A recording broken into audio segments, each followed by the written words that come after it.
Meanwhile, this morning, there is growing reaction to President-elect Donald Trump's surprise pick of former Florida Congressman Matt Gaetz to become the nation's highest-ranking law enforcement official. Now, Gaetz has been the subject of investigations into alleged sexual misconduct, though the Department of Justice later dropped its probe without filing charges.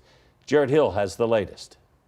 Welcome back. After a bitter battle on the campaign trail, President Joe Biden welcomed President-elect Donald Trump to a cordial meeting at the White House. Politics is tough, and it's, in many cases, not a very nice world, but it is a nice world today. The two-hour sit-down as Trump's transition rolled ahead, naming Florida Congressman Matt Gaetz as his pick for U.S. Attorney General, raising eyebrows from both sides of the aisle. It's just kind of like a God tier kind of trolling, just to trigger a meltdown. I just think it's silly. The president is smart enough and his team is smart enough to know that Mr. Gaetz will never get confirmed by the Senate.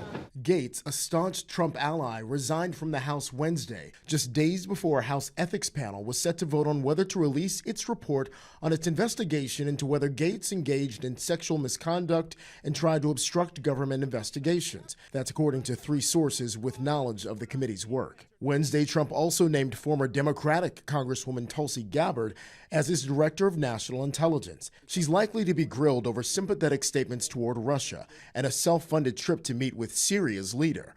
The Army vet last night on Fox News. The American people delivered quite an incredible mandate for change in this election. Of course, there's going to be resistance to change from the swamp in Washington. The groundwork being laid at the White House as Republicans make a clean sweep on the Hill, now projected to control the House and the Senate. Jared Hill, CBS News.